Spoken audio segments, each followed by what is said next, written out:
한국과 일본을 같은 동아시아 문화권이니 비슷하게 생각한다고요? 당신은 뭘 몰라도 한참 모르는군요.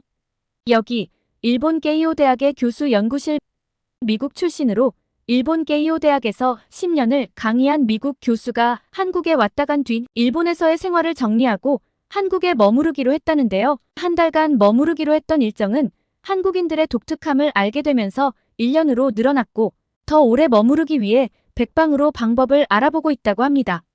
대체 한국인들의 어떤 점이 이 미국 교수를 한국에 머무르게 만들었을까요?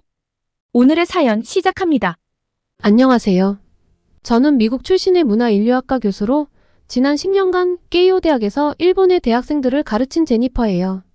제가 일본에 가게 된 건 순전히 일본 문화에 대한 애정 때문이었어요. 대학원 시절부터 일본 문학과 영화를 좋아했고 일본의 전통과 현대가 공존하는 것들이 흥미로웠거든요. 그래서 박사 학위를 받자마자 일본행 비행기에 올랐죠. 처음 일본에 왔을 때는 정말 모든 게 신선하고 아름답게 보였어요.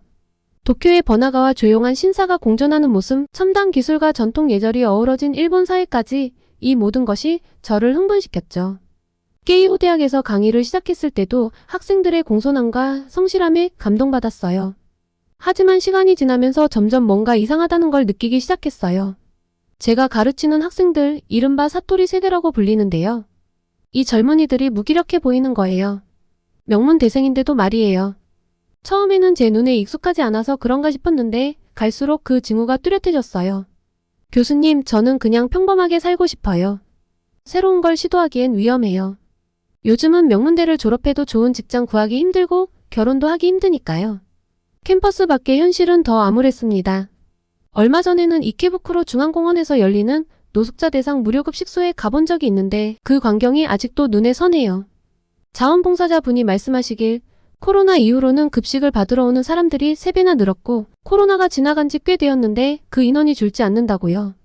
특히 놀라웠던 건 그 줄에 20대, 30대 청년들이 많이 서 있었다는 거예요.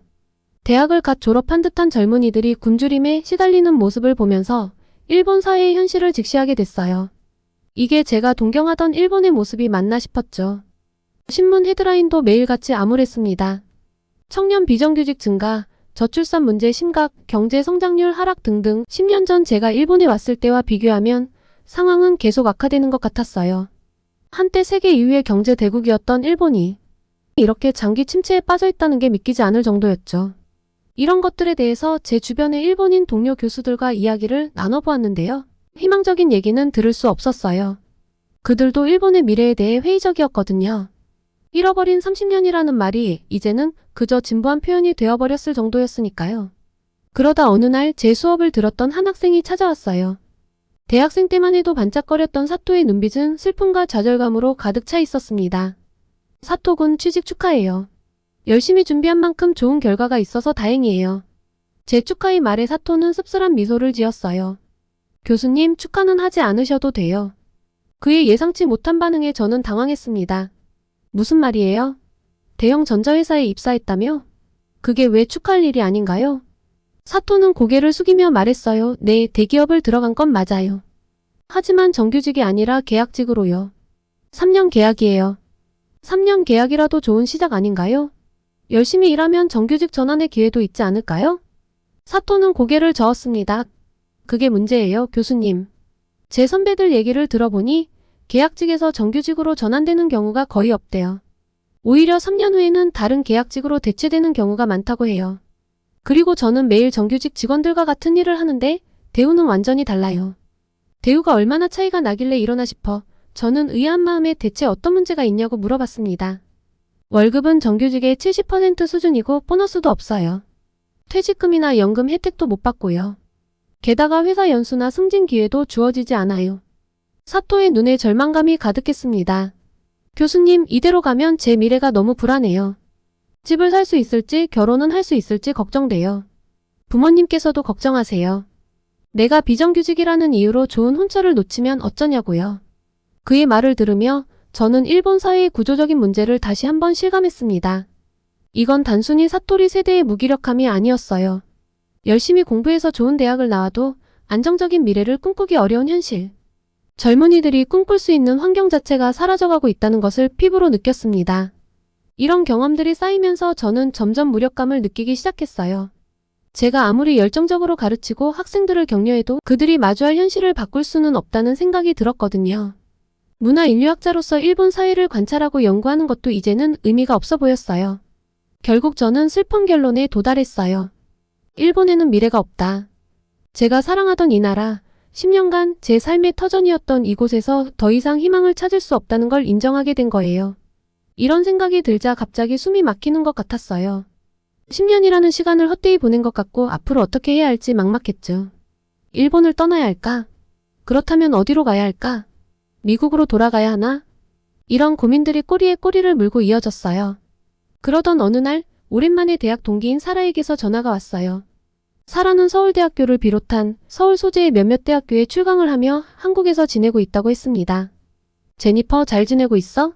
일본 생활은 어때? 사라의 목소리는 언제나처럼 활기찼어요. 저는 잠시 망설이다가 솔직하게 제 심정을 털어놓았죠.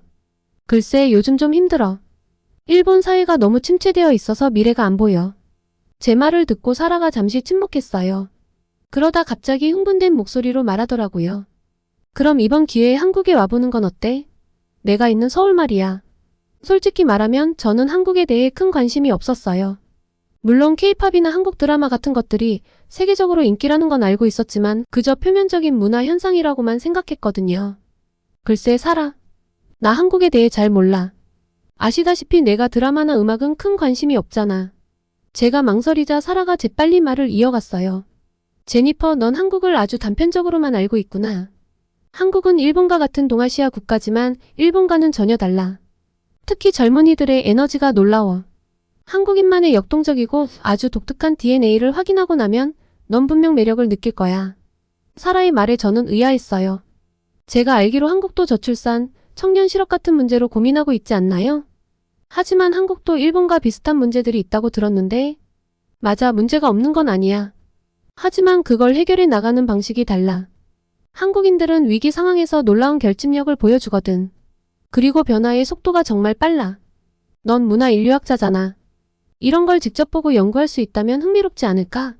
사라의 말을 듣고 보니 조금 호기심이 생기더라고요. 하지만 여전히 확신이 서지 않았어요. 근데 사라, 난 한국어도 못하고 그래서 좀 어려울 것 같아. 걱정 마. 서울은 생각보다 외국인에게 친화적이야. 그리고 내가 일본어를 할 줄 아니까 한국어 배우는 것도 그리 어렵지 않을 거야. 어때? 일단 한 달만 와볼래? 마침 다음 달에 서울에서 동아시아 문화 컨퍼런스가 열려. 거기서 발표도 하고. 사라의 제안을 듣고 있자니 문득 제 현재 상황이 떠올랐어요. 일본에서의 10년, 처음의 열정은 사라지고 이제는 매일 아침 눈을 뜨는 것조차 힘겨운 나날들. 어쩌면 잠시 환경을 바꾸는 게 좋을지도 모르겠다는 생각이 들었죠. 그래, 한번 생각해볼게. 전화를 끊고 나서도 한동안 사라의 말이 머릿속에 맴돌았어요. 한국이라. 일본에서도 워낙 한류가 엄청난 열풍이라 한국에 대해 모를 수는 없었습니다. 그런데 한 번도 제가 가볼 생각은 하지 않았고 관심도 없었던 터라 고민이 됐죠.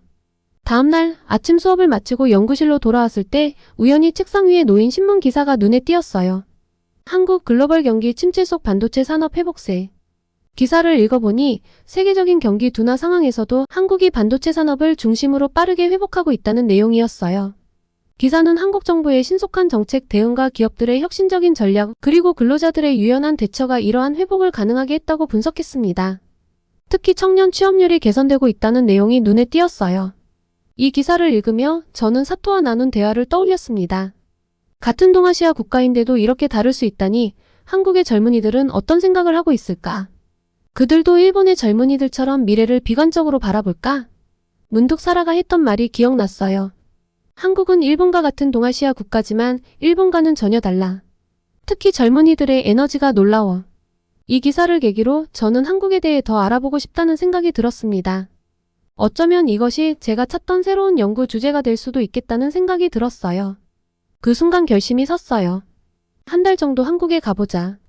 어차피 지금 이대로는 안 되겠다는 생각이 들었거든요. 최악의 경우라도 한 달 쉬다 오는 거니까 괜찮겠다 싶었죠.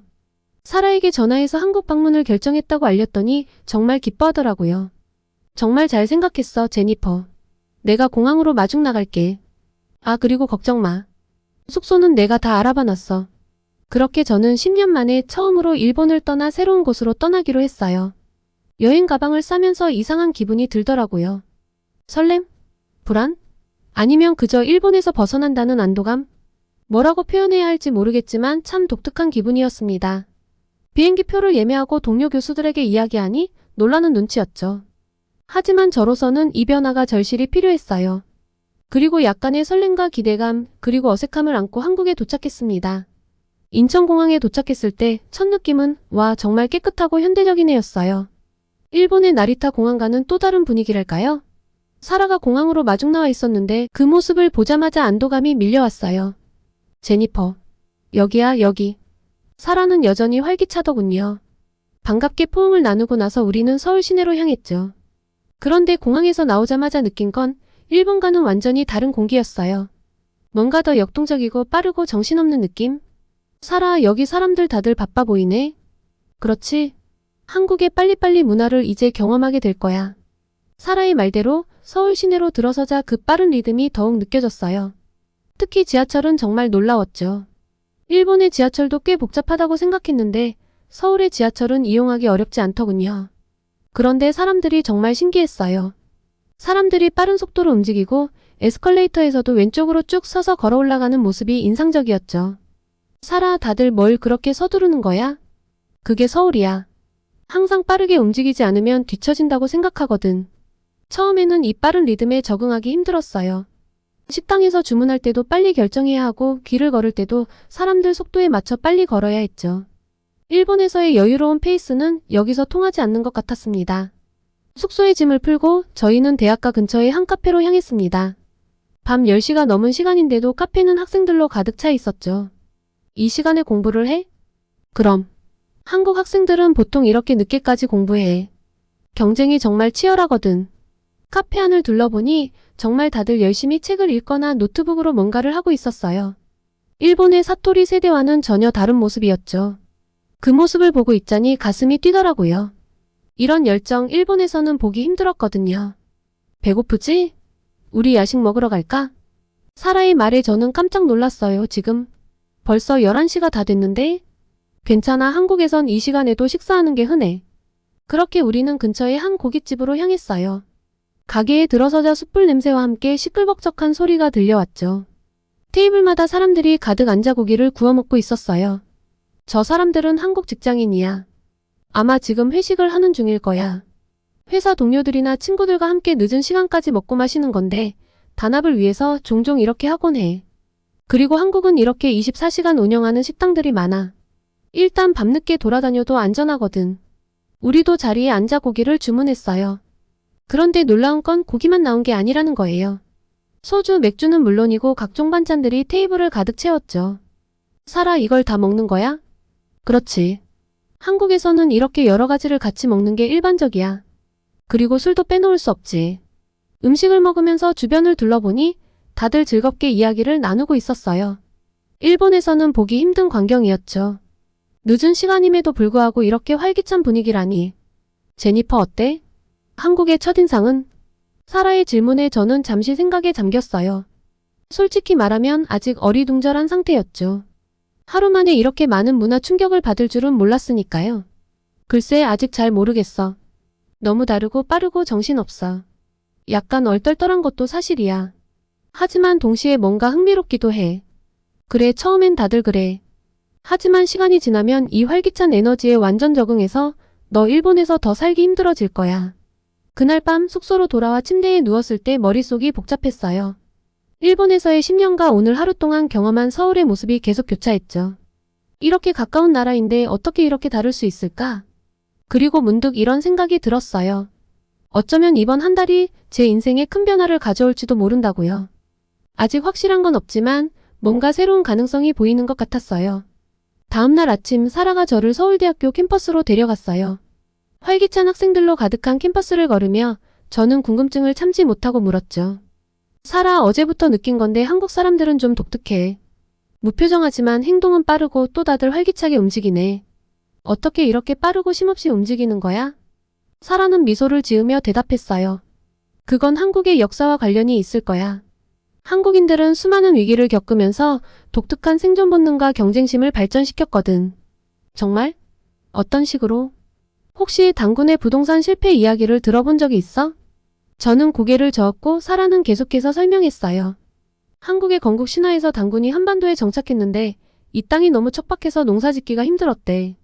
이걸 한국인들은 당군의 부동산 실패라고 농담 삼아 이야기해. 그만큼 한반도의 환경이 열악했다는 거지. 와, 그렇구나. 그래서 한국인들이 이렇게 열심히 사는 거구나. 맞아. 이런 환경에서 살아남기 위해 한국인들은 끊임없이 노력하고 경쟁해야 했어. 그게 지금의 빨리빨리 문화나 치열한 교육열로 이어진 거지. 이걸 잘 모르는 외국인들이 한국 사람들은 여유를 모른다. 한국 사람들은 돈에 혈안이 되어 있다는 식으로 곡해를 하는데 그건 완전 무식한 발언이야. 문화 차이를 고려하지 않은 거지. 우리가 동남아 사람들이 한낮에 움직이지 않는다고 게으르다고 해선 안 되잖아? 그런 맥락으로 이해하면 돼. 우리는 캠퍼스 내 도서관으로 향했어요. 그곳에서 저는 또 다른 놀라운 광경을 목격했죠. 사라, 저기 봐. 저 학생들 밤새 공부한 거야? 아, 맞아. 한국에서는 시험 기간이나 취업 준비 때 밤을 새우는 게 흔한 일이야. 불닭이라고 부르지. 불닭이라고? 응, 불타는 닭의 줄임말이야. 밤새 공부하는 학생들을 빗대어 하는 말이지. 한국의 경쟁적인 사회를 잘 보여주는 현상이야. 그때 캠퍼스 광장에서 학생들이 모여있는 걸 봤어요. 현수막에는 청년 창업 페스티벌 아이디어의 날개를 달자 라고 적혀 있었습니다. 저건 뭐야? 제가 물었어요. 사라가 설명해줬습니다. 아, 학생들이 주도해서 만든 창업 축제야. 취업난을 극복하기 위해 스스로 기회를 만들어내려는 노력이지. 학생들이 직접 창업 아이디어를 발표하고 선배 창업가들의 멘토링도 받는 행사야. 저는 놀라움을 금치 못했어요. 학생들이 직접 이런 걸 기획하고 실행한다고? 그래. 이게 바로 내가 말한 한국인의 위기 극복 DNA야. 어려운 상황에 직면하면 수동적으로 기다리지 않고 적극적으로 해결책을 찾아 나서는 모습을 보여주지. 내가 그래서 한국인을 좋아해. 저는 감탄하며 행사장으로 걸어갔습니다. 학생들의 열정적인 모습과 혁신적인 아이디어들을 보면서 일본의 사토리 세대와는 전혀 다른 에너지를 느낄 수 있었어요. 사라의 설명을 들으며 저는 점점 한국 문화의 매력에 빠져들고 있었어요. 일본에서 느끼지 못했던 활기와 열정, 그리고 혁신 정신이 이곳에는 가득했거든요. 한 달이 지나면서 저는 점점 한국 문화에 적응하고 빠져들어갔습니다. 사라와 함께 이곳저곳을 다니며 한국의 다양한 모습을 경험했죠. 그리고 동아시아 문화 컨퍼런스를 준비하는 사라와 함께하며 더 깊이 있게 한국을 이해하는 시간을 가질 수 있었습니다. 사라, 한국 사람들이 말로는 헬조선이라고 하던데 실제로 보니까 전혀 그렇지 않은 것 같아. 사라는 미소를 지으며 대답했어요. 그렇지. 한국인들은 자기 비하를 잘하지만 실제로는 정말 열심히 살아가고 있어. 사라의 말에 저는 고개를 끄덕였습니다. 맞아. 헬조선이라는 말도 많이 들었는데 실제로 보니까 전혀 그렇지 않네. 너 제대로 한국을 파악했구나. 내가 예전에 이야기했던 것 기억나? 한반도가 원래 척박한 땅이라 살아남기 위해 끊임없이 노력하고 경쟁해야 했다는 거. 그게 지금의 빨리빨리 문화나 치열한 경쟁으로 이어지고 한국인들의 노력하는 모습으로 나타나는 거라고 생각해. 저는 고개를 끄덕이며 말했어요. 그러고 보니 정말 모든 게 빠르더라. 일본과는 완전히 다른 리듬이야. 일처리 속도가 거의 번개 수준이던데. 전 세계 1등일 것 같아. 사라가 계속해서 설명했습니다. 그리고 나는 빠름과 성실함이 모든 한국인들에게 내재되어 있다고 보는데 다들 뭐 자기가 게으르다, 뭘 포기했다 이러지만 실상 정말 그러고 있는 사람들은 아무도 없어. 특히 1970년대 경제 발전 시기를 봐. 한국은 전쟁 후 폐허에서 시작했지만 불과 몇십 년 만에 세계적인 경제 강국이 됐거든. 와, 정말 빠른 발전이었겠네. 제가 말했어요. 그래, 한강의 기적이라고 불렸지. 당시 박정희 정부의 경제개발 5개년 계획으로 시작된 산업화가 그 시작이었어. 노동진 약적 경공업에서 시작해서 중화공업으로 빠르게 전환했고 수출 중심 정책으로 경제를 키웠지. 저는 감탄하며 들었습니다. 그 과정에서 한국인들의 근면성과 빠른 적응력이 큰 역할을 했어. 농촌에서 도시로 이주한 사람들이 공장에서 밤낮 없이 일했고 해외 기술을 빠르게 습득해 자체 기술로 발전시켰지. 이런 DNA가 지금까지 이어져 온 거야. 그렇구나. 그래서 지금도 어려움이 있지만 굴하지 않고 적극적으로 나서는 거구나. 제가 말했어요. 맞아. 어려운 상황에서도 포기하지 않고 새로운 길을 찾아내는 거지. 헬조선이라고 말하면서도 실제로는 누구보다 열심히 살아가고 있는 거야. 이게 바로 한국인의 특징이라고 볼 수 있어. 이게 한국의 강점이자 독특함이겠네. 그래, 그게 한국의 강점이기도 해. 변화에 빠르게 적응하고 위기를 기회로 만드는 능력. 사라, 이런 모습을 보니 정말 감동이야. 하지만 이렇게 경쟁적인 사회에서 살면 스트레스도 심하지 않을까? 물론 그런 면도 있어. 하지만 한국인들은 그 스트레스를 해소하는 방법도 잘 알아. 예를 들어 회식 문화나 노래방 문화 같은 것들이 다 그런 역할을 하는 거지. 한국의 교육 시스템, 기업 문화, 그리고 사회 전반적인 분위기에 대해 들으면 들을수록 저는 더욱 흥미를 느꼈죠. 제니퍼, 어때? 한국 문화에 대해 조금은 이해가 되니? 사라의 질문에 저는 잠시 생각에 잠겼어요. 그리고 솔직한 마음을 털어놓았죠. 사라, 정말 놀라워. 처음에는 그저 일본과 비슷한 아시아 국가일 거라고 생각했는데 완전히 달라. 이 역동성과 열정이 아주 흥미로워. 내가 일본에서 잃어버렸던 것들을 여기서 다시 찾은 것 같아. 사라는 따뜻하게 미소 지었어요. 그럴 줄 알았어. 이제 한국의 진짜 매력을 조금씩 느끼기 시작한 거야. 그날 밤 숙소로 돌아와 일기를 쓰면서 저는 깨달았어요. 제가 한국에 온 건 단순한 여행이 아니라 새로운 시각으로 세상을 바라볼 수 있는 기회였다는 걸요. 그리고 한 달이 끝나갈 무렵 저는 큰 결심을 하게 됐어요. 사라에게 전화를 걸어 제 생각을 털어놓았죠. 사라, 나 결심했어. 한국에 더 오래 머물고 싶어. 오, 정말? 얼마나? 우선 1년 정도 살아보고 싶어. 한국과 일본의 청년 문화를 비교하는 연구를 해보고 싶거든. 사라의 목소리에서 흥분이 느껴졌어요. 와, 그거 정말 흥미로운 주제인데. 어떤 식으로 진행할 생각이야? 한국의 청년들이 가진 이 독특한 생존 방식과 도전 정신에 대해 깊이 있게 연구하고 싶어. 그리고 이걸 일본의 사토리 세대와 비교해 보려고 해. 좋은 생각이야. 그런데 1년 동안 여기 있으려면 비자 문제도 있을 텐데. 저는 잠시 망설이다가 말했어요.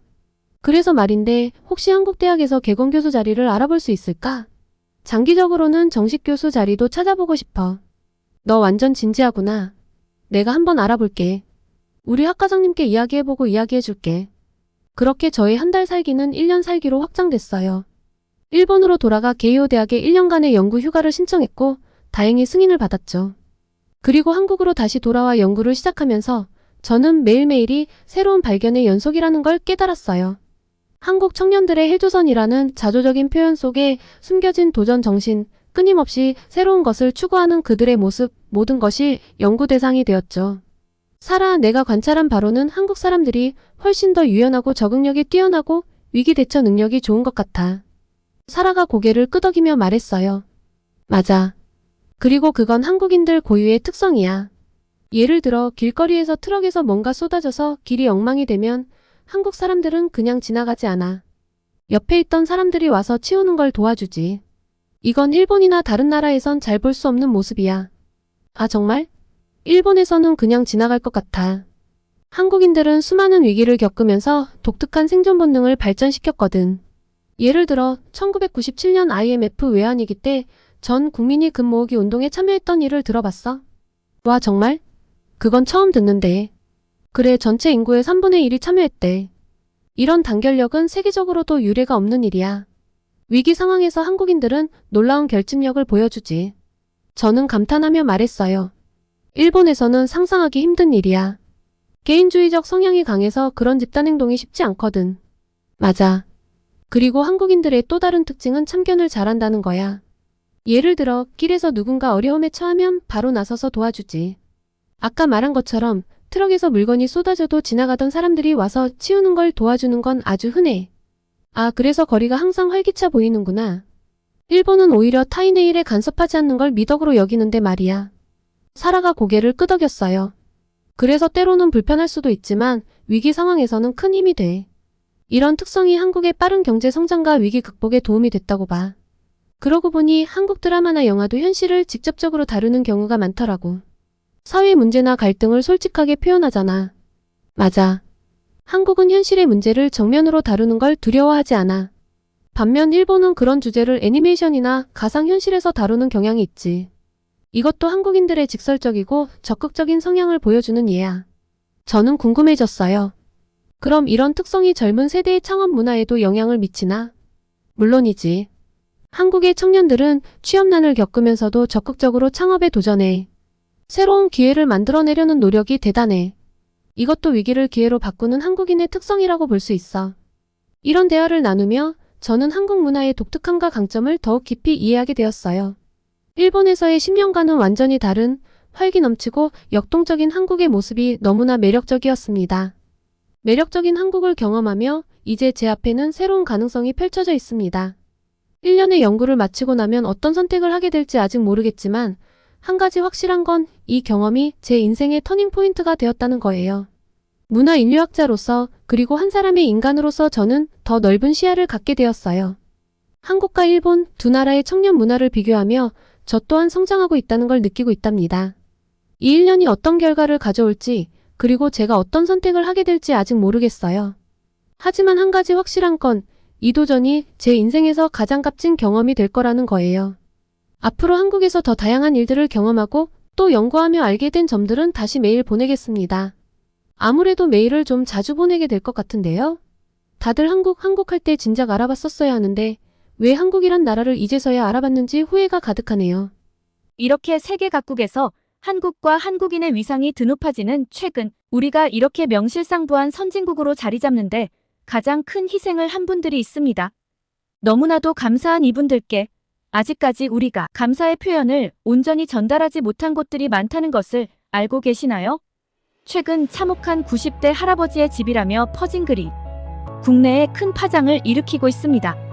깨진 유리창, 무너질 듯한 천장, 얼룩진 벽지와 씻을 수조차 없는 화장실. 그야말로 충격적인 이 공간에서 수십 년을 거주해 온 90대 노인이 있다 전해진 것입니다. 충격적이게도 그는 70여 년 전 발발된 한국전쟁에 직접 자원에 참전했던 김영길 참전용사였는데요. 하지만 정전 후 뼈저린 가난 속에 살아야 했던 노인은 자신이 쉴 공간조차 없는 이곳에서 평생을 고통받아야 했습니다. 또한 현재 피부암이란 병까지 앓고 있으며 무더운 여름 씻기가 힘든 화장실로 인해 보일러실에서 물을 받아 세수를 하고 한 달에 2번 오는 목욕차만 기다리고 있습니다. 그야말로 참혹한 상황에 놓인 것이죠. 그런데 정전 후 71년이 된 지금 처음으로 그에게 기적이란 것이 찾아옵니다. 참전 용사의 소식을 전해들은 한 국내 기업이 망설임 없이 지원을 결정한 것인데요. 피부암을 앓고 있는 참전 용사에게 가장 시급한 화장실 수리를 우선적 지원하기로 결정하며 곧바로 공사에 들어갔고 씻기조차 힘들었던 화장실은 현재 평범한 화장실의 모습을 갖추었습니다. 참전 용사의 수십 년간 간절했던 소망이 이제 이뤄진 것입니다. 참전 용사는 현재 이 상황을 보며 기쁨을 감추지 못했고 자신을 잊지 않고 찾아와준 한국인들의 몇 번이고 감사를 표했는데요. 인프레쉬, 이곳은 현재 김영길 참전 용사를 시작으로 국내 생활고를 겪는 참전 용사들을 위해 전자제품, 주거 개선 등 아낌없는 지원을 하고 있음이 밝혀졌습니다. 이곳은 작년 부산에서 논란이 된 생활고로 8만 원어치의 식료품 절도를 저지른 참전 용사를 위해 서울에서 부산까지 달려가 지원한 주인공이기도 했는데요.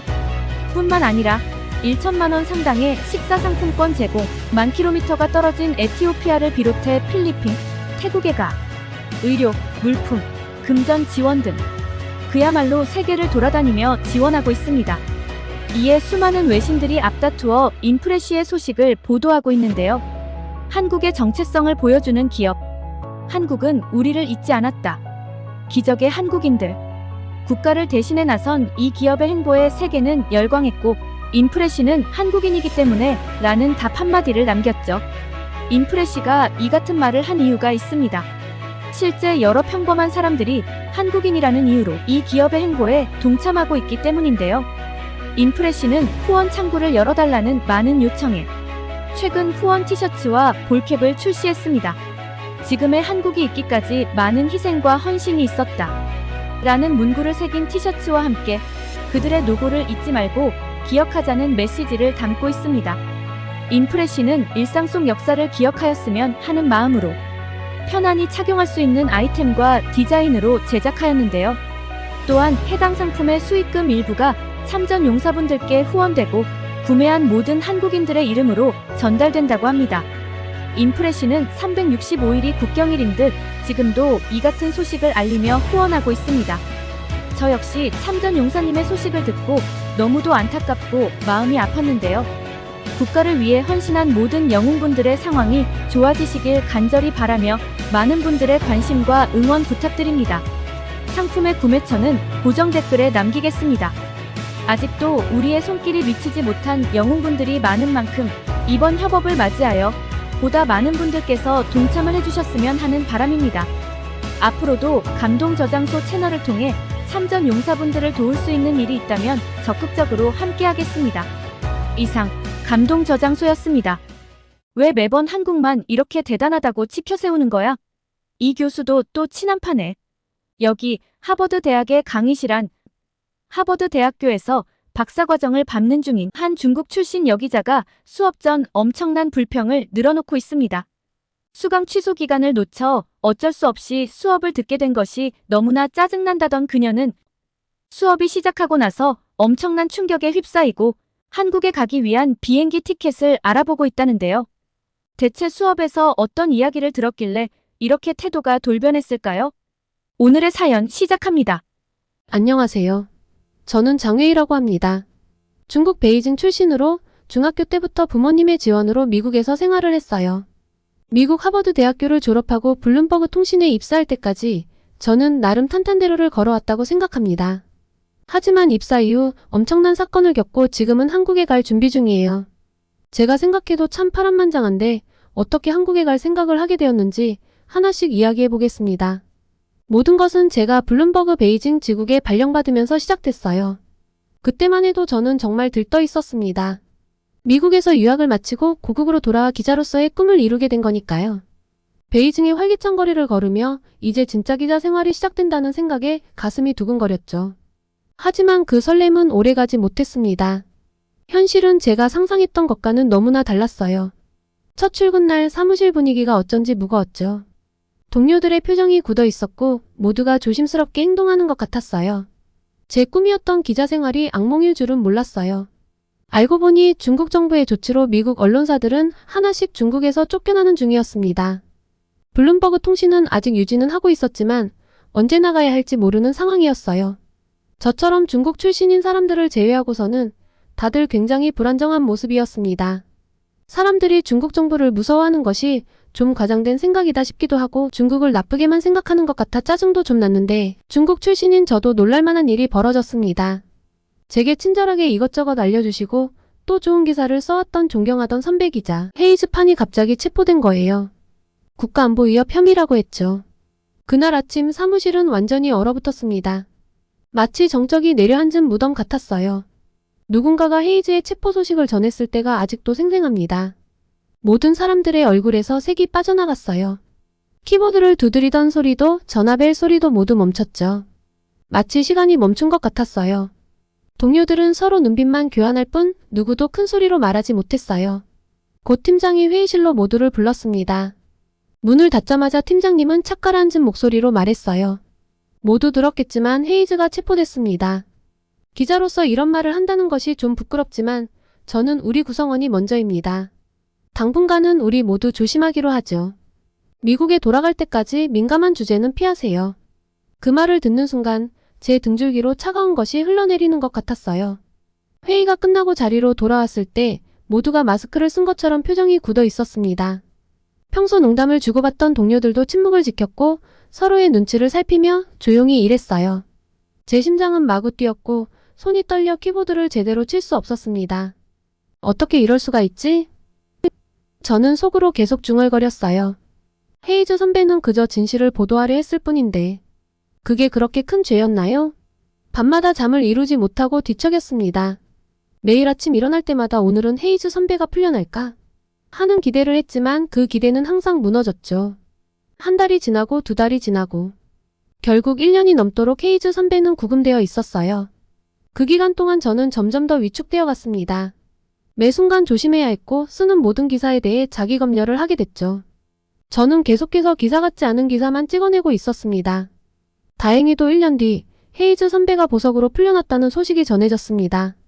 하지만 정말 풀려났는지 확신할 수는 없었어요. 진짜 풀려난 건지 알 수가 없는 게 그 후로 연락이 두절됐거든요. 미국에서 항의를 하니까 헤이즈파는 보석으로 풀려남이라고만 통보를 해온 것이라 정말로 풀려난 것인지는 알 수가 없었죠. 그리고 저희는 아무도 그에 대해 이야기하지 않았고 마치 없는 사람처럼 취급됐어요. 그때 저는 깨달았습니다. 이게 중국 언론의 현주소라는 것을요. 이후로 엄청난 스트레스에 시달렸습니다. 중국에 있는 내내 제대로 잠든 적이 없어요. 매일 아침 출근길에 느끼는 두려움, 매 순간 누군가 나를 감시하고 있을지도 모른다는 불안감. 나도 어느 날 아침 갑자기 들이닥친 공안이 죄를 덮어씌워 끌고 갈 수도 있다는 공포감. 이런 감정들이 저를 갉아먹기 시작했어요. 밤에는 악몽에 시달렸고 낮에는 항상 긴장 상태였죠. 제 꿈은 산산조각 났고 제가 알던 세상은 무너져 내렸습니다. 더 이상 제가 생각한 늘 가고 싶던 내 고향 중국이 아니었어요. 그러던 어느 날 미국 본사에서 중국 내 모든 직원들의 즉각적인 철수를 명령했습니다. 직원들의 안전이 최우선입니다.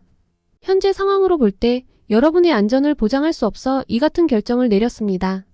라는 공식 성명이 발표됐죠. 이 소식을 들은 순간 저는 안도감과 동시에 씁쓸함을 느꼈어요. 한편으로는 이 답답한 상황에서 벗어날 수 있다는 기쁨이 있었지만 다른 한편으로는 이런 이유 때문에 제가 사랑하는 이 도시, 이 나라를 떠나야 한다는 현실이 가슴 아팠거든요. 동료들과 마지막으로 사무실에 모였을 때 우리 모두 복잡한 감정에 휩싸였어요. 서로를 바라보며 말없이 고개를 끄덕였죠. 눈빛만으로도 우리의 심정을 알 수 있었어요. 두려움, 안도감. 짐을 싸고 베이징을 떠나는 날 창밖으로 보이는 도시의 풍경이 마음을 무겁게 했습니다. 제가 꿈꾸던 기자로서의 삶, 이곳에서 이루고 싶었던 모든 것들이 이제는 멀어져 가는 것 같았죠. 비행기에 오르면서 눈물이 흘렀습니다. 강제로 고국을 등져야 하는 현실이 이렇게 아플 줄은 몰랐어요. 미국으로 돌아와 저는 우선 휴직을 하기로 했습니다. 마음이 좀 힘들었거든요. 약간의 우울함도 있었고요. 그래서 우선 공부를 하며 있기로 하고 하버드 대학교의 언론학 박사과정에 지원했어요. 익숙한 캠퍼스에서 학부 때처럼 공부를 하면 중국에서의 악몽을 잊을 수 있을 거라고, 새로운 시작을 할 수 있을 거라고 믿었죠. 하지만 그건 생각보다 쉽지 않았어요. 캠퍼스를 걸을 때마다 마음이 복잡했거든요. 자유롭게 토론하고 질문하는 학생들을 보며 부러움과 동시에 씁쓸함을 느꼈죠. 왜 우리나라에서는 이렇게 할 수 없을까? 하는 생각이 자꾸 들었습니다. 그런데 오래간만에 돌아온 캠퍼스는 많이 바뀌어 있었습니다. 곳곳에 한글로 된 포스터가 붙어 있었고 한국어로 대화를 나누는 학생들이 눈에 띄게 많아졌더라고요. 처음에는 그저 우연일 거라고 생각했죠. 하지만 점점 더 많은 곳에서 한국 관련 행사와 강의 광고를 보게 됐어요. 의아해하며 학과 사무실에 들렀더니 조교가 이제서야 느꼈냐며 막 웃더라고요. 한류의 영향으로 하버드대에도 한국 관련 수업에 대한 관심과 인기가 높아진 지가 오래라며 한국 관련 수업들은 가장 빨리 수강 신청이 마감이 되는 인기 강좌라고 했습니다. 솔직히 말하면 처음에는 불편한 마음이 들었어요. 우리나라는 왜 이렇게 관심을 못 받지? 하는 생각이 들었거든요. 중국의 오랜 역사와 문화적 영향력을 생각하면 갑자기 한국이 주목받는 게 이해가 되지 않았습니다. 중국이 언론 보도에 있어서 조금 엄격한 면은 있더라도 역사나 문화에 있어서는 한국에 뒤처지지 않는다고 생각했거든요. 제가 조금 투덜거리자 조교가 한 강의를 추천해줬습니다. 현대동아시아사 강의는 학부생, 대학원생 가리지 않고 인기가 높으니 들어보는 것이 좋겠다고요. 찾아보니까 오드 아르네 베스타 교수의 강의였습니다.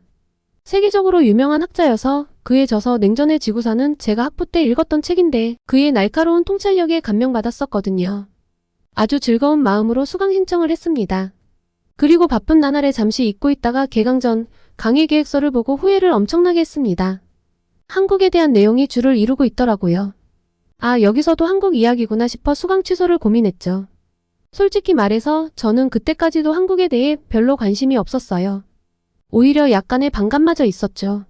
물론 중국에서 저와 제 동료들이 겪은 일을 생각하면 중국을 자꾸 대변하려고 하는 제 모습이 한국 분들은 이해가 안 가실 거예요. 그런데 제 모국이잖아요. 그리고 생각하시는 것처럼 단점만 있는 나라는 아니거든요. 언론 보도에 있어서는 분명 어려움이 있지만요.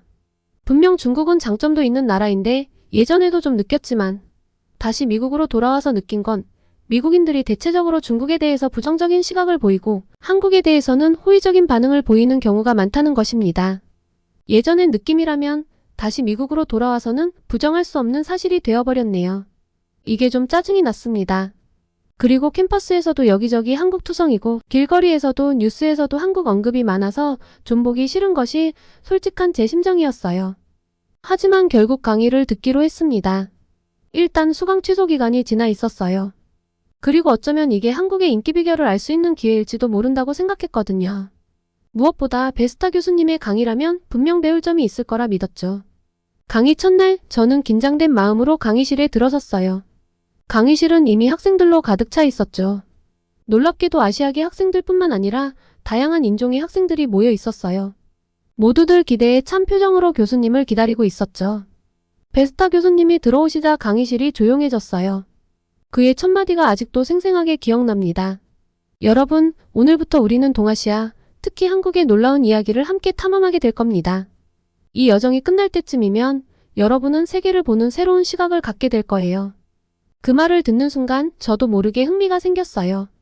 교수님의 강의가 어떤 내용일지, 그리고 그것이 제게 어떤 영향을 미칠지 전혀 예상하지 못했죠. 하지만 왠지 모르게 이 강의가 특별할 거라는 예감이 들었어요. 그리고 그 예감은 틀리지 않았습니다.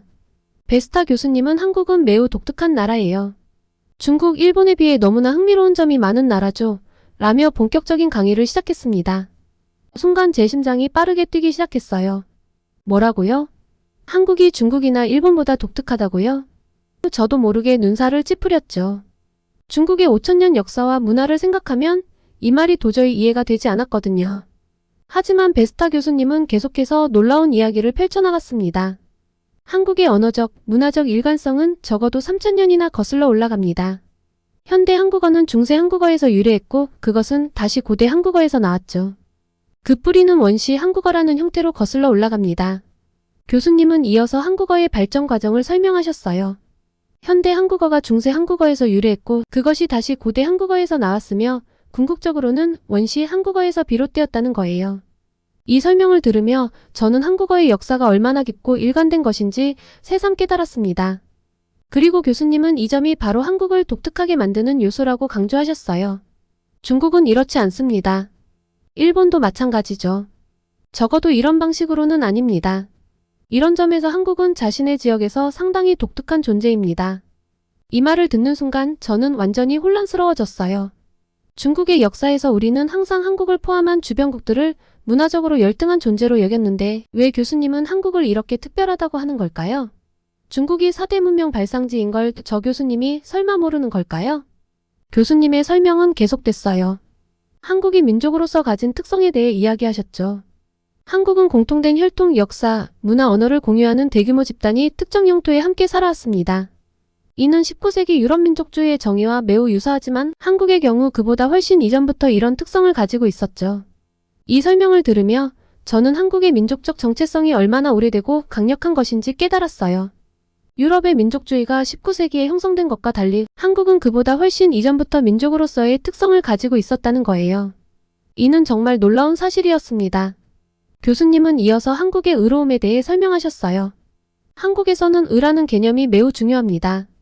이는 단순히 누가 우리인가라는 민족적 의미를 넘어서는 거예요. 수백 년 동안 한국의 엘리트들은 이 의로움의 개념을 통해 자신들의 국가 정체성을 정의해왔습니다. 의로움이라는 개념이 한국의 정체성 형성에 얼마나 중요한 역할을 했는지 듣고 저는 깊은 인상을 받았어요. 이는 단순한 민족적 정체성을 넘어서는 더 깊고 철학적인 개념이라는 것을 알게 됐죠. 동시에 제가 중국에서 겪었던 언론 통제의 경험이 떠올랐어요. 교수님은 계속해서 예를 들어 설명하셨습니다. 16세기 말 일본의 침략에 맞서 싸운 의병들, 20세기 초 일제강점기의 독립운동가들, 그리고 20세기 후반 한국의 민주화운동에 참여한 사람들 모두 이 의로움의 개념을 중심으로 움직였습니다. 이 설명을 들으며 저는 의로움이라는 개념이 한국 역사 전반에 걸쳐 얼마나 중요한 역할을 해왔는지 깨달았어요. 외세의 침략에 맞서 싸우는 것부터 민주화를 위해 노력하는 것까지 모든 것이 이 의로움이라는 가치와 연결되어 있다는 거예요. 그 순간 제 마음속에서 복잡한 감정이 일어났어요. 한편으로는 한국의 이런 모습이 부러웠고 다른 한편으로는 제 조국 중국의 현실이 안타까웠죠. 중국에서 제가 경험한 언론 통제와 정부의 압력이 떠올랐어요. 의로움을 추구하다 체포된 동료 기자들, 진실을 보도하려다 탄압받은 언론사들이 눈에 스쳐 지나갔습니다. 한국에서는 의로움이 국가 정체성의 중심이 되어 역사의 흐름을 바꾸는 힘이 되었는데 중국에서는 그런 의로움을 추구하는 것이 오히려 위험한 일이 되어버렸다는 게 너무나 아이러니하게 느껴졌어요. 만약 중국에서도 이런 의로움의 가치가 존중받았다면 우리의 언론 환경은 어떻게 달라졌을까? 이런 생각이 들자 가슴 한편이 아려왔습니다. 동시에 한국의 역사에서 배울 점이 정말 많다는 걸 새삼 깨달았어요. 언론의 자유, 민주주의, 그리고 의로움을 추구할 수 있는 사회 등 이런 가치들이 얼마나 소중한지 다시 한번 생각하게 됐습니다. 16세기 말과 17세기 초 동아시아에서는 일종의 세계대전이 벌어졌습니다. 일본의 침략과 후금의 침입이 그것이죠. 이 전쟁에서 명나라는 무너졌고 도요토미 히데요시의 계획은 실패로 끝났습니다. 하지만 조선은 살아남았습니다. 이는 한국의 내부적 결속력과 재난을 극복하는 능력을 보여주는 놀라운 사례입니다. 이 말을 듣는 순간 저는 완전히 혼란스러워졌어요. 중국의 역사에서 우리는 항상 조선을 보호했다고 배웠는데 왜 교수님은 조선이 스스로 살아남았다고 하는 걸까요? 그리고 그것이 어떻게 한국의 특별함을 보여주는 걸까요? 한국은 항상 중국들에 둘러싸여 있었습니다. 중국 유목 세력, 일본 등 한국보다 훨씬 큰 규모의 국가들 사이에서 살아남아야 했죠. 이런 상황에서 한국은 매우 독특한 전쟁 전략을 발전시켰습니다. 교수님의 설명에 따르면 한국의 전쟁 전략은 최대한 적을 많이 죽이고 아군은 최대한 적게 죽는 것이었다고 해요. 이를 위해 한국은 산성 문화를 발달시켰다고 합니다. 한국의 산성은 다른 나라의 성과는 완전히 다른 개념입니다. 적이 침입하면 모든 사람들이 산성으로 올라가 함께 농성을 합니다. 이는 인구를 최대한 보존하기 위한 전략이었죠. 그리고 이 전략으로 한국은 중국에 흡수가 되지 않은 유일한 민족이 되었어요. 물론 이 전략 말고도 여러 전략이 있고 한국인의 특성도 기여를 했지만요. 이 설명을 들으며 저는 깊은 충격을 받았어요. 중국 역사에서는 이런 내용을 전혀 배우지 못했거든요. 교수님은 계속해서 한국의 독특한 전쟁 문화에 대해 설명하셨습니다. 또 한국인들에게 가장 중요한 무기는 활이었습니다. 산성에서 위에서 아래로 화살을 쏘는 것이 가장 효과적인 전략이었죠. 이런 전통은 현대까지 이어져 한국인들은 양궁이나 사격에 특별한 재능을 보입니다. 교수님은 심지어 현대 전쟁에서도 이런 전통이 이어졌다고 설명하셨어요. 한국전쟁 당시 한국군이 만든 중대전술기지가 그 예라고 합니다. 중대전술기지는 현대판 산성이라고 할 수 있습니다. 처음에는 미군들이 원시적이라고 비웃었지만 나중에는 그 효과를 인정하고 자신들도 사용하게 되었죠.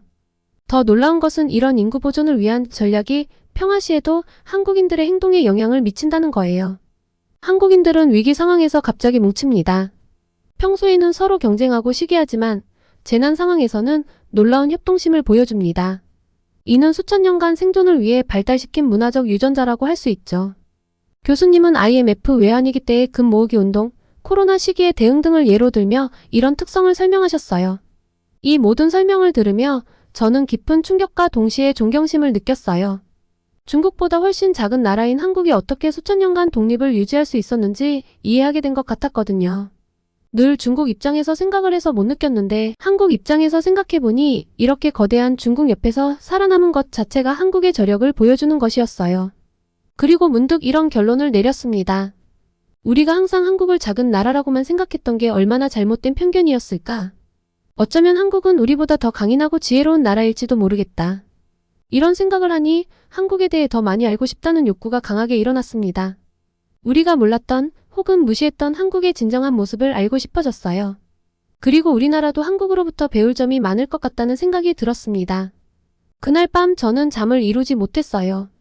교수님의 말씀이 계속 머릿속을 맴돌았거든요. 결국 다음날 아침 용기를 내어 교수님을 찾아갔습니다. 교수님, 어제 강의를 듣고 많은 생각이 들었습니다. 특히 중국에서 제가 겪은 경험과 비교하면서요. 저는 중국에서 겪었던 언론 통제의 현실, 동료 기자가 체포되고 구금된 이야기, 그리고 그로 인해 느꼈던 두려움과 무력감에 대해 털어놓았어요. 교수님은 깊은 공감을 보이셨어요. 장회일 씨, 당신의 경험은 매우 소중하고 중요합니다.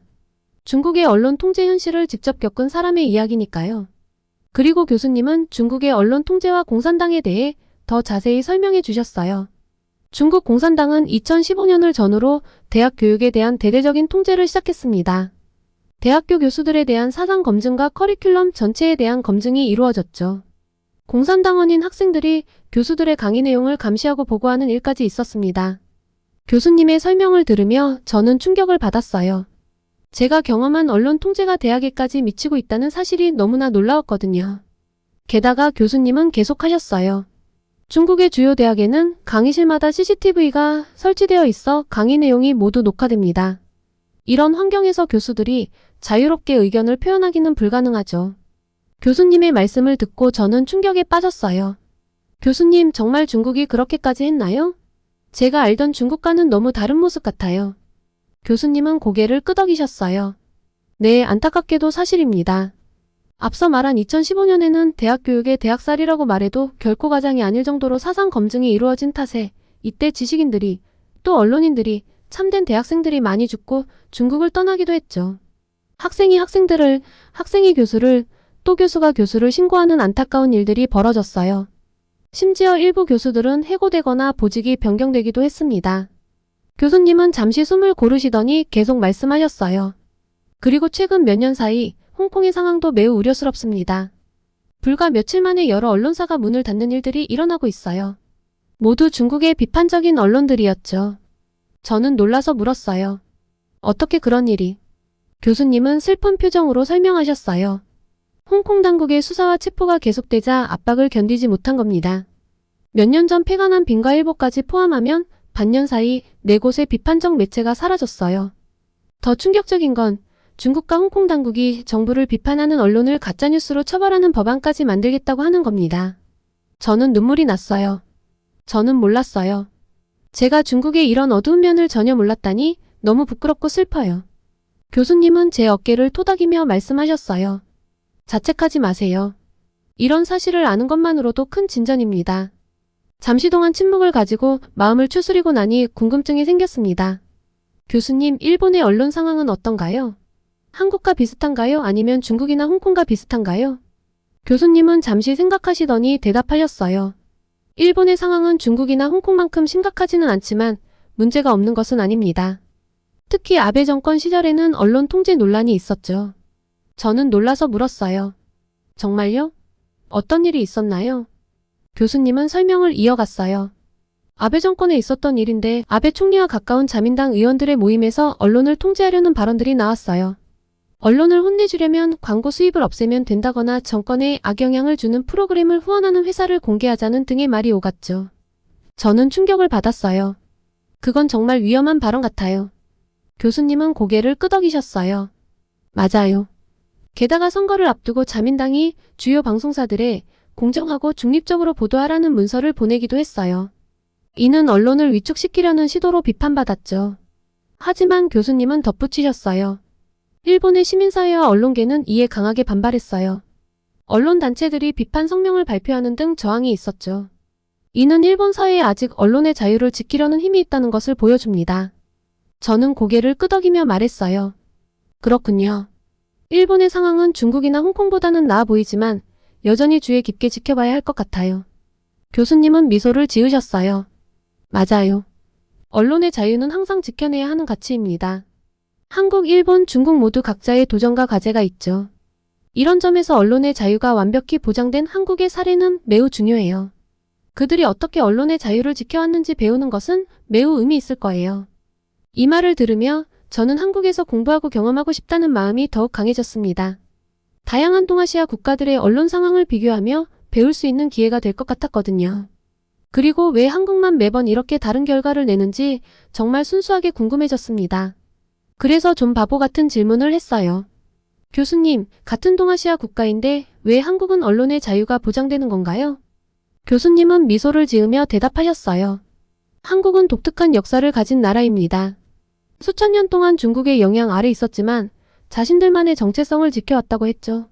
이 민족성은 특히 20세기 후반 민주화 과정에서 언론의 자유를 쟁취하기 위한 많은 사람들의 노력으로도 드러났습니다. 교수님은 계속해서 설명하셨어요. 한국인들은 의로움이라는 개념을 중요하게 여긴다고 했잖아요. 이는 단순한 민족적 정체성을 넘어 옳은 일을 위해 싸우는 정신을 의미한다고 했고요. 16세기 말 일본의 침략에 맞서 싸운 의병들부터 20세기 후반 한국의 민주화 운동에 참여한 사람들까지 모두 이 의로움의 개념을 중심으로 움직였고 이게 한국인들의 DNA에 새겨져 있다고 생각하면 돼요. 저는 감탄을 금치 못했어요. 정말 대단하네요. 이건 인정할 수밖에 없겠어요. 한국인들은 정말 특별한 민족인 것 같아요. 교수님은 고개를 끄덕이셨어요. 맞아요. 한국은 수많은 시련을 겪었지만 그때마다 놀라운 회복력을 보여줬죠. 특히 언론의 자유에 대한 그들의 헌신은 정말 대단합니다. 저는 결심했어요. 교수님, 저도 한국에 가서 그 정신을 배우고 싶어요. 진정한 언론인이 되는 법을 배우고 싶습니다. 교수님은 밝게 웃으셨어요. 좋은 결정이에요, 장웨이 씨. 한국에서의 경험이 당신을 더 나은 언론인으로 만들어줄 거예요. 블룸버그 본사에 한국 발령을 요청해보세요. 당신의 열정과 경험을 고려하면 좋은 기회가 될 겁니다. 저는 희망에 가득 찬 마음으로 교수님께 감사 인사를 드렸습니다. 그리고 교수님과의 대화를 마치고 나오면서 저는 깊은 생각에 잠겼어요. 중국에서 겪었던 언론의 자유가 없는 현실과 한국의 상황을 비교하니 가슴이 아팠습니다. 하지만 인정할 건 인정하기로 했어요. 교수님과의 대화를 되짚어보며 이래서 한국이 발전할 수밖에 없었구나 라고 저도 모르게 중얼거리게 되더라고요. 씁쓸한 마음이 들었지만 동시에 한국에 대한 존경심도 생겼습니다. 앞으로 대학원을 졸업하고 어떤 활동을 하게 될지는 아직 모르겠어요. 하지만 한 가지 확실한 건 꼭 한국에 가보고 싶다는 거예요. 그곳에서 진정한 언론의 자유를 경험하고 그들의 민주화 과정과 경제 발전의 비결을 직접 보고 싶어요. 대학원 공부를 마치고 복직을 하면 한국으로의 발령 요청을 할 생각입니다. 그리고 그 전에 한국어를 배우고 한국 현대사를 공부하면서 한국을 더 깊이 이해하고 싶어요. 특히 한국이 어떻게 언론의 자유를 지켜왔는지 그 과정에서 어떤 어려움을 겪었는지 알고 싶습니다. 한국에 갈 준비를 하나씩 해나가는 요즘 가끔 슬픈 생각이 듭니다. 내 모국이 한국이라면 이런 걱정을 하지 않을 텐데 하는 생각이 들 때가 있거든요. 물론 말도 안 되는 소리인 건 압니다. 그냥 씁쓸한 마음에 해본 이야기예요. SNS나 다른 중국 친구들에게는 절대 할 수 없는 이야기니까 이렇게 익명의 힘을 빌려 메일로나마 토로해봅니다. 그래도 낙담하지 않기로 했습니다. 비록 제 모국은 중국이지만 한국에서 배운 것들을 언젠가는 중국의 발전을 위해 사용할 수 있을 거예요. 어쩌면 그것이 제가 해야 할 일, 제 사명일지도 모르겠다는 생각입니다. 제 이런 결심을 한국 분들이 응원해 주시면 정말 감사하고 또 힘이 날 것 같습니다. 제 도전을 응원 많이 해주세요. 오늘은 블룸버그 통신 소속으로 중국의 언론 통제 현실을 겪고 미국으로 돌아와 하버드대 강의를 통해 한국의 언론 자유와 민족적 특성을 이해하고 놀라움에 사로잡혀 한국으로 발령을 받고 싶어하는 중국 여기자의 이야기를 전해드렸습니다. 오늘의 사연이 마음에 드셨다면 구독과 좋아요를 눌러주세요. 여러분의 구독과 좋아요는 계속해서 좋은 사연을 소개할 수 있는 힘이 됩니다. 이상 감동저장소였습니다.